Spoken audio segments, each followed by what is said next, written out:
everybody, welcome to Ellis Mowers. I appreciate y'all watching as always. Got a John Deere LX279 rider that we're going to work on here in this video. Done already a couple things to it.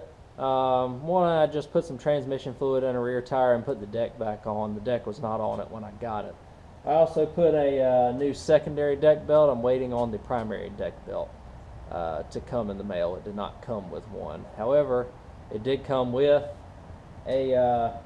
the secondary deck belt, and I believe it did. But it also came with like a $200 PTO clutch. There's a couple of things that I was told that was wrong with it.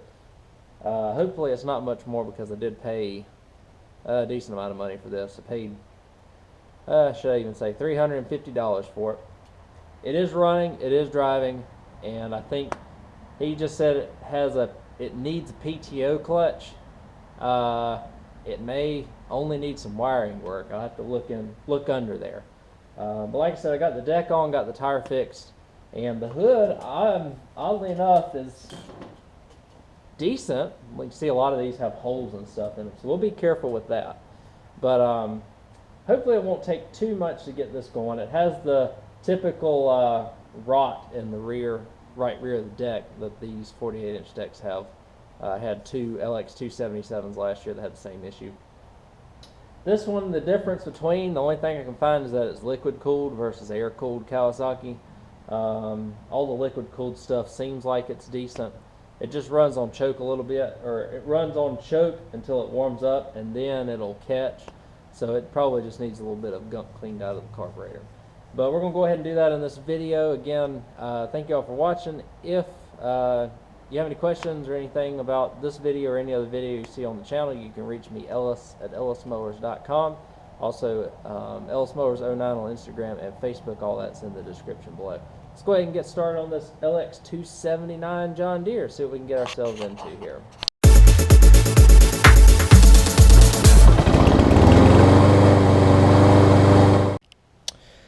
As always, I start us with a walk around of the mower. This is one of the first ones I've started working on after the winter and the fall with me doing the house and whatnot. That's kind of an aside. So she's been chilling in the garage here for a few months. I actually started right up a few days ago just to check. Finally got a warmish day out here. Mild, not very warm. But it doesn't have any badging or anything on the hood. I don't think this is a replacement hood because, well, it might be, but it's got the liquid cooled bezel or decal on it. It does have a little bit of cracking in the front. It doesn't really, it sits on here nice and the aesthetics look good, but you have to physically lift it up and take it off to get it off. The left rear tire had a leak when I first got it. It had a cut in it, and dumping some trans fluid in there, it actually has held up for, well, let's see. You can see we still got some bounciness to it, as opposed to the right side over here. About the same amount of bounciness, so it's held itself up for about 3 months. Like I said, the deck on this side, you start having a little rot issues with the deck on these. That's fairly typical, from what I can tell. Here is your serial number, I guess, for the deck, maybe for the whole mower, I'm not sure. This is a 48C deck. It is side discharge. Some of them are just exclusively mulching. Do have a crack right here in the hood. Again, LX279 liquid cooled V-twin Kawasaki. Cruise control, parking brake is a little weird, but it works. See if I can get the hood off for y'all to look at this. Pretty sure it'll need blades on it if I remember correctly. Yeah, I've got a set here that's probably a little bit better. I'll probably slap those on. Hopefully they'll come off better than the ones that came off of an LX277 where I had to go buy a nut to replace it. I think I've already greased the front end and stuff, so I did a lot before other projects took over, we're going to be really easy with this and see if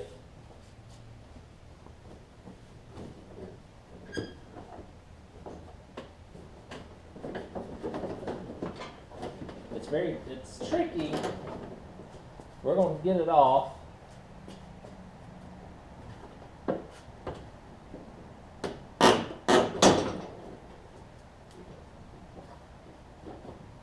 There we go. That's better.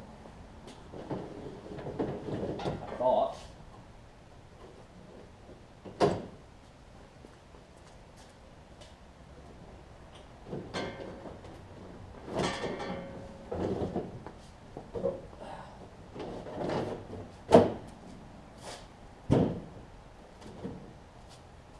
I try and be very easy with them because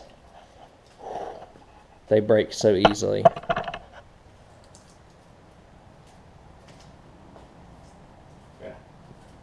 Probably should have ordered an air filter too, but we'll get to that. Oil is right there. I checked the oil. I think the oil is full, but I think it's ready to be changed. Yeah, she's ready to be changed. And it looks like the headlights have been, something's happened to them to where they're not plugged in anymore. Here's your liquid cooled. The radiator looks fairly decent. A little bit of grass in there. We can clean that out. That's no big deal. Batteries from 2018. It's about 4 years old. It still starts good. Runs good. Runs good once you warm it up. It's a 51, so it's like a Honda battery. 51 series. You can get them at AutoZone for 80 bucks. I did that for a Honda a while back. Like I said, V-twin. We've got NGK plugs in here. So this thing's been serviced at some point, I think. You got your starter solenoid. Now here's my concern with this, is that you see like I've got a bunch of bare wire here going to the solenoid and whatnot. I have a feeling that I might have a wiring issue going to the PTO switch and not a PTO clutch issue. Time will tell. We shall see. We'll get down there in just a second. But like I see stuff like this with the bare wire for this, and I might just electrical tape it or put a new connector or a butt connector here, one of the two, just to see, you know, it works, but it'd be just a couple of wires away from fraying. Looking on this side, I don't even know if this is like missing a cap or if this is just like an overflow tube, or if it's broke or something broke on top. I'll have to research that. But here's the reservoir. Reservoir is full of coolant, so that's good to see. We've got another, it looks like is this like coil on plug? It must be coil on, it must be an ignition coil here.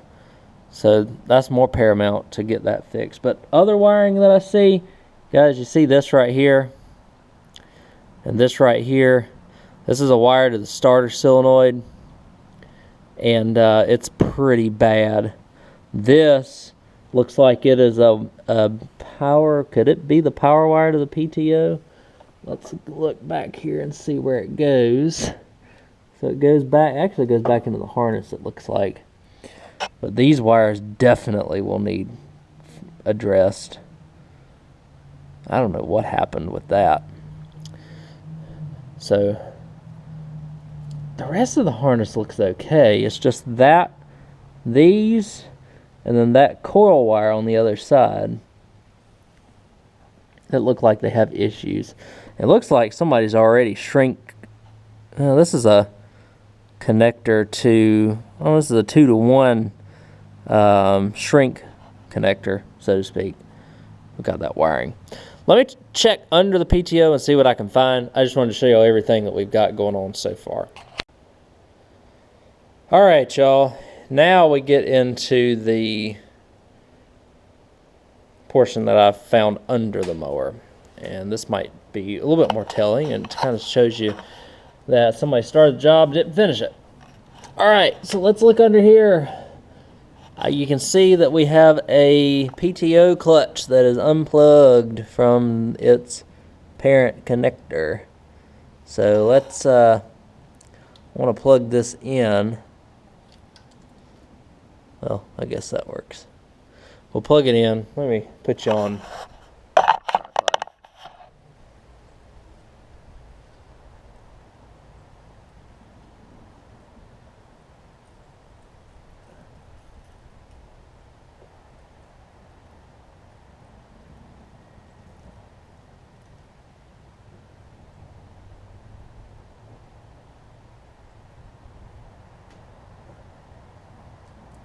Now, let me turn the ignition on.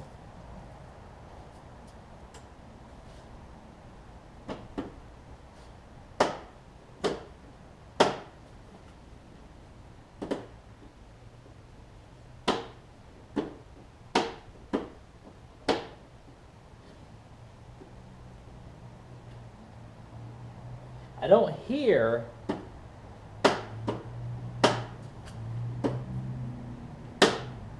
PTO, but that doesn't mean anything. It may mean that we don't have any wires going to it. I also don't have the park brake down, so.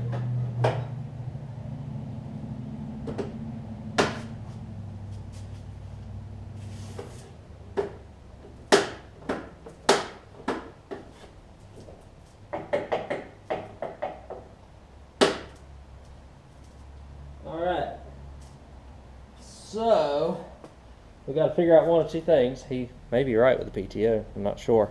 We're going to find out. Am I getting 12 volts to the plug down there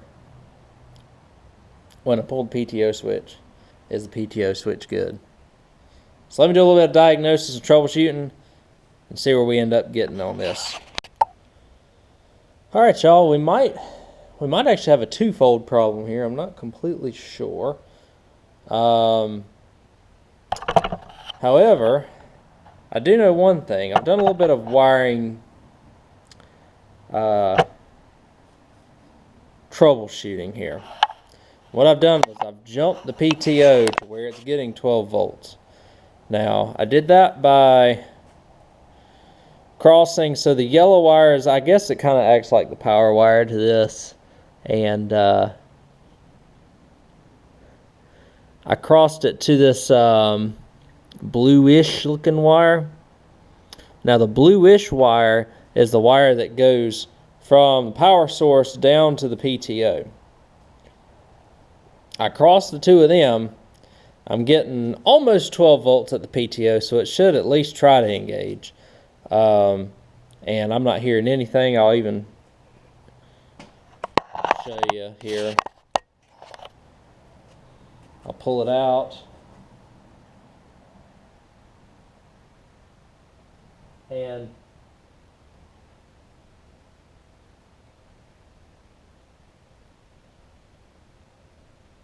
when I do that right there, you should hear a click, but you don't. Because I'm jumping the,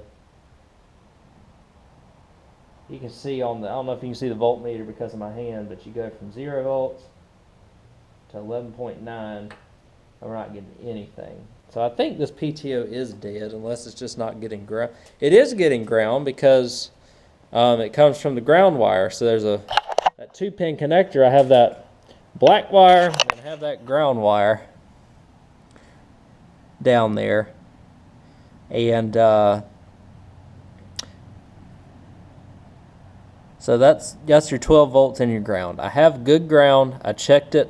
I checked the black wire in accordance to the frame or the engine here. Good ground to that.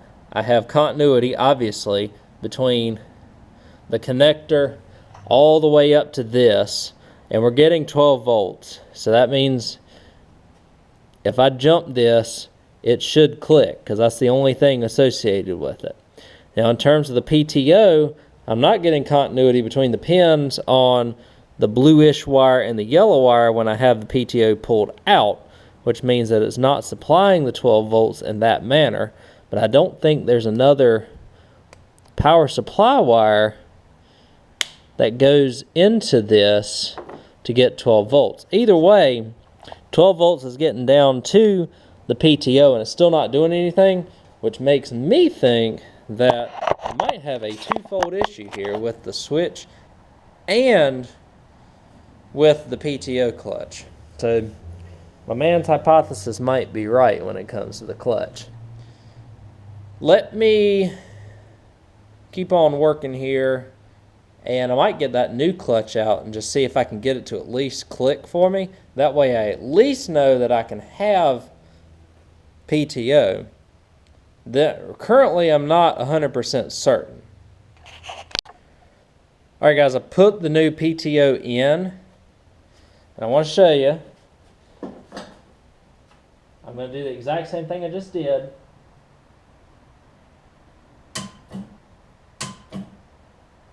You see that? I'm not going to do it much because I'm creating a flame. But I'm getting a click. So, PTO, yes, we do need one. Do we need a PTO switch? Well, let's find out.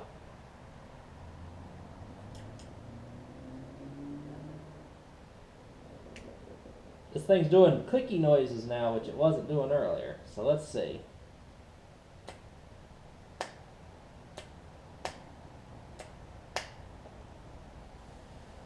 Does it need a PTO switch?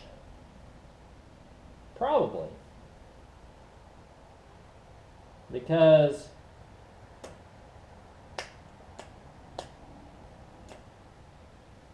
I'm not getting anything. When I pull that, it should go. Like I'm thinking, because that's so the purple wires are like ignition wires. They're not even on the same terminal as the blue wires here. And the blue wires are what go down to the PTO clutch.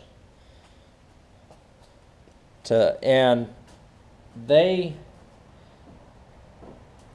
should not prohibit this clutch from engaging when I pull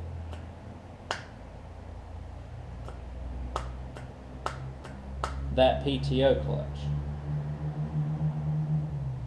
So my thinking is I need to have continuity between the yellow wire, which is COM B, and this blue wire, which is COM A, whenever I have the PTO switch pulled, and I don't have that.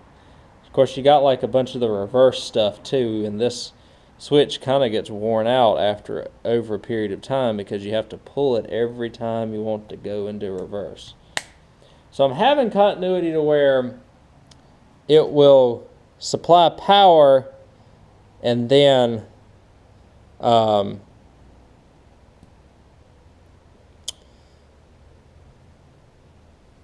cut the ground for the safety switches if the safety switches are not all, you know, put down, which in this case they currently are. I can do some wire tracing, but like I said, I've got full continuity between all the wires, and I tested that. Come on. And I've tested that this PTO switch will close between the yellow wire and the purple wire, which is kind of the grounding. Now, but it won't give me continuity between the yellow wire and the blue wire. But it won't give me, will it give me continuity between the purple wire? I'm not sure. I'm going to turn the ignition off because we've determined that I have a bad PTO clutch, but we might have a bad PTO switch. So let me check. Let's see if I can do some of this on camera for you too. Y'all might be able to see that multimeter. I'll read it out to you though.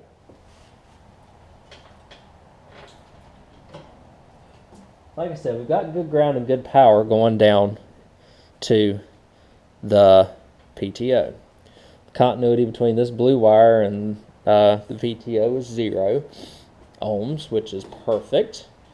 That means whenever 12 volts is supplied to that blue wire, it will close the PTO clutch, which we just confirmed. But now, I'll show you that the yellow wire is this terminal, and the purple wire is the terminal beside it, actually. We have 0 ohms right now. That's on DC volts, excuse me. So we have infinite ohms. Whoops, I've made a mistake here somewhere.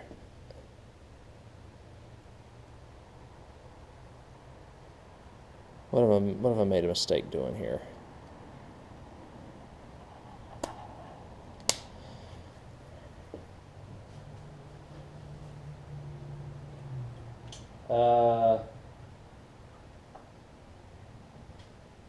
Actually, I might want to troubleshoot this a little bit more. Let me do that a little bit more. What was it? Was it between the blue and the purple? One of these had 0, and I can't remember which one it was. It was between the purple and something.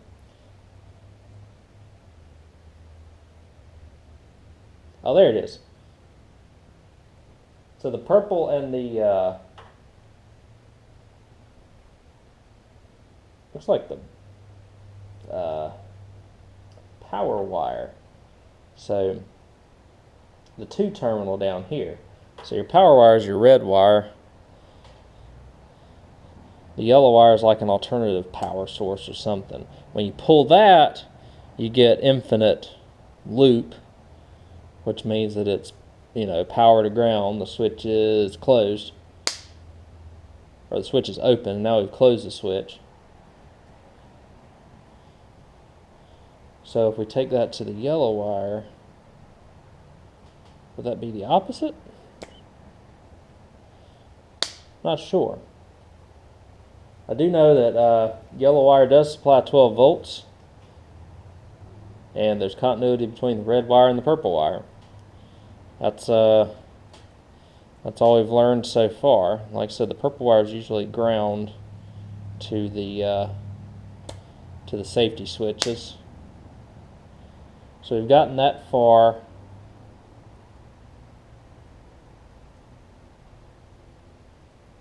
Okay.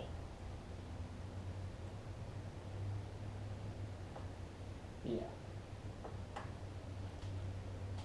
So that's all we know. We know that I guess ground is traveling through it, or there's a continuity between power and ground.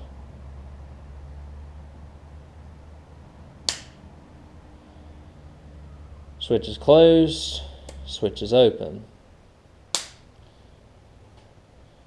So now, honestly, I need to do more research now, because that's about the point that I know, and the way that I think is that if that's the only 2 terminals that are working, I'm thinking that this is bad too. So wish I could troubleshoot a little bit more. I do need to do more research. But that's kind of where I'm at. That's kind of how I've diagnosed this so far. We definitely have a bad PTO clutch. We might have a bad PTO switch. So we'll see. Alright guys, let me do the best that I can show you here one more time. Now I have the switch turned on. The only wire getting power to the PTO is this yellow wire. Right now. There's a yellow wire getting power to the PTO. No matter what I do, whether I have 0, excuse me, no matter whether I have the switch open or closed, the yellow wire is constant power. The purple wire, the ones that are 2 purple wires, those are your, that's your wire to your coils, I believe. And you can see they've got 11 volts on them now. It's essentially your ground wire, or your kill wire, one of the 2. When I pull that, it goes to 0, because it's going to kill whatever, or it's going to open that switch so that it doesn't ground out. Now, say if I have the, I wonder if I have the park brake off. if it will still read that. No, so that because the switches are not closed. So it's doing what it's supposed to. Which leads me to think that when this switch goes on, it's supposed to supply 12 volts to this blue wire to go down to the PTO. So I think we've got a bad switch and a bad PTO clutch. Luckily I have the clutch. I need to order the switch. I wish I had something that I wish I had another switch here that I could try out, but I don't. That's where I'm at. I'm going to do a little bit more research before I order the switch, but like I said, I'm pretty sure that's what I got to do. While I'm here, let me go ahead and look at this carburetor, see if I can clean it out a little bit and get it run a little bit better for us. Alright, Joe, here's what I'm looking at. I did take this heat shield off just to get a little bit, be able to get a little bit closer here. It looks like I'm working with a 10 millimeter down here on the bottom and I don't know, it's not a 3/4, but it's probably close. Probably a 19 on the top, 17, something like that. Let me grab some tools.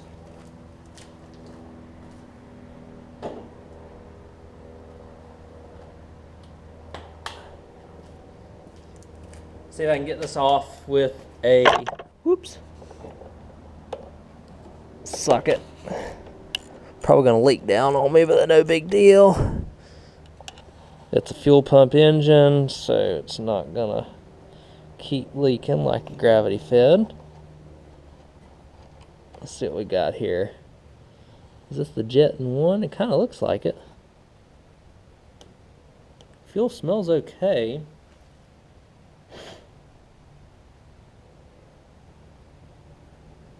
A little bit of junk in that, but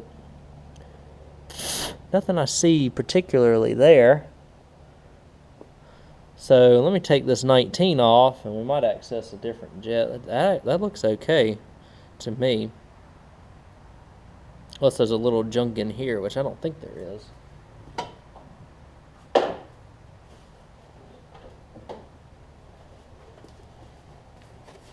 Alright, maybe a 3/4. That get me? No, it actually won't. 7/8 get me? Ooh, there we go. Got a little bit of crud out right there. Oh, we can drop the carb bowl. How about that? Do I have to remove? Let's see if I can squeeze these out without having to. I think if I got this coil off right here, I might be able to get it without having to tweak the cables there. There we go.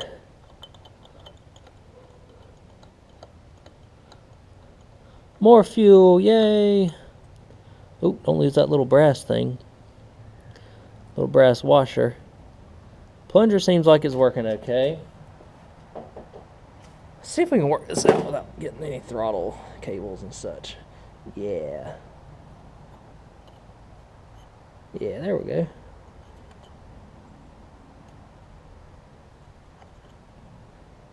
There's my gasket, bowl gasket.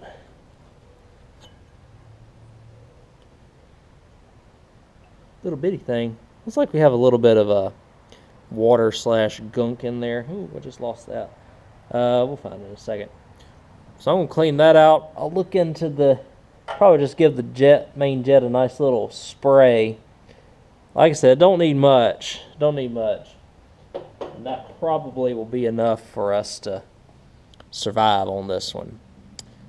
Let me find my O-ring gasket that I just lost, and I'll be right back. Alright, y'all, we're going to take this carburetor off in order to get it back on, because I can't put the gasket in very well, and I kind of want to check inside the jet to see. So what I've done so far, you just saw me remove this breather hose here. This is two 10 millimeters. You have a ground wire that you have to disconnect here, and this breather tube. And now we're going to pull up and see if we can at least get this piece off.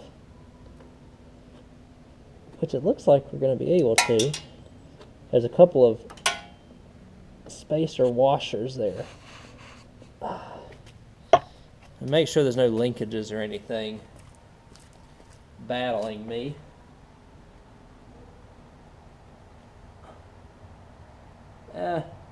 Oh, so this comes off in one big piece then.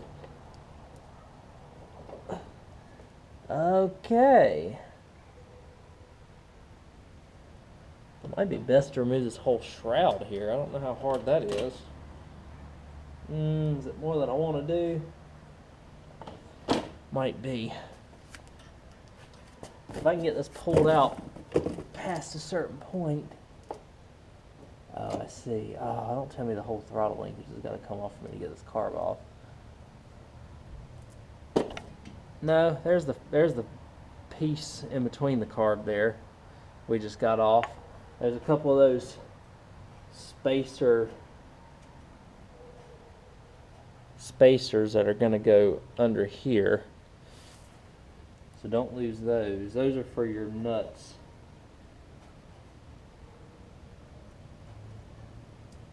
Come on.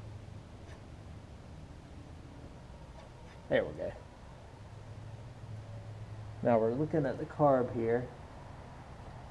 Can we get this off any more than it is? Not very easily. I can take this throttle plate off and I might be able to get...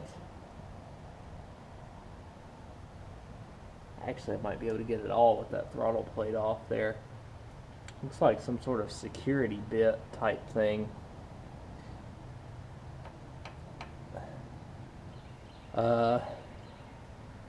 Like almost like a T40 security bit. I might have that, so stand by. Alright, y'all, I had a little bit of bad luck and good luck, if you want to call it that, when it came to this. I did put it back together. I kind of showed you how to take it off. I did get this off, and then I pulled this carburetor back. When I pulled the carb back, I was able to actually fit that gasket back into, there's a slot on the top of the carburetor here, not on the bowl. And it slid right in that slot and stayed.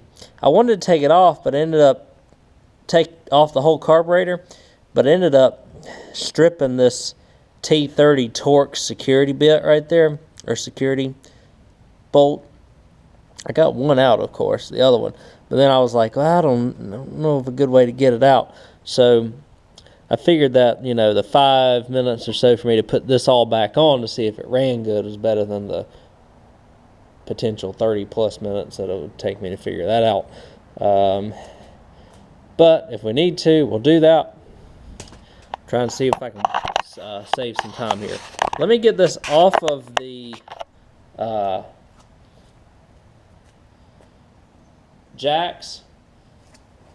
I'll disconnect this for right now too. Alright, so we do know that we needed a PTO, so that's good. And luckily he already bought the PTO clutch for me, so that saved me a couple $100 right there. So it's like I paid $150 for the mower, since I do need the PTO.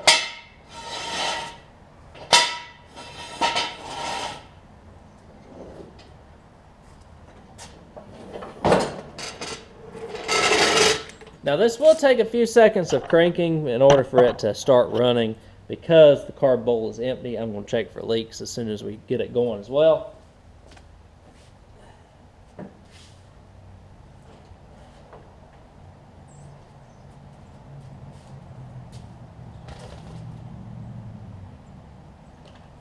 All right, here we go.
All right. Didn't like it when we first cranked it up. Wow, cranked it up, but seems like it's getting better. It might just be a characteristic of this liquid-cooled engine too. I don't really know how many hours this thing's got on it because it doesn't have an hour meter. Not sure. So that's kind of where I'm at now. Oil change is coming up. A little bit of wiring repair is going to be coming up. And honestly, I got to figure this mess out with this PTO. First off, I've got to get the old one off of the bottom. And then I've got to get the new one on. Find a bolt for it. And then figure this out. So maybe ordering a switch and ordering a bolt. And then once the deck belt comes, the bolt comes, the switch comes, we pop those on, and we might be good. So we'll see. Alright guys, that's going to wrap up part 1 for this LX279. I've gotten all the parts in to hopefully get everything that I need to get done for this mower. I'm doing my best to crank it out here before I get a bunch of other repairs that I'm waiting on parts for. So we'll see what we end up with, but I think we'll be alright. I know with this one, it's starting, it's just cold-blooded. I don't know how to improve its starting functionality. But there are a couple things I need to do to it as well. I've got a bunch of parts, and we're going to put the parts on, and then we got to figure out how to get that PTO working. That's the big thing. PTO,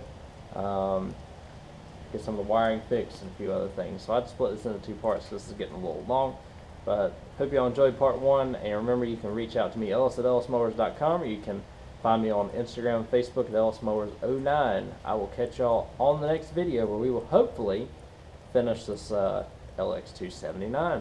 See you then.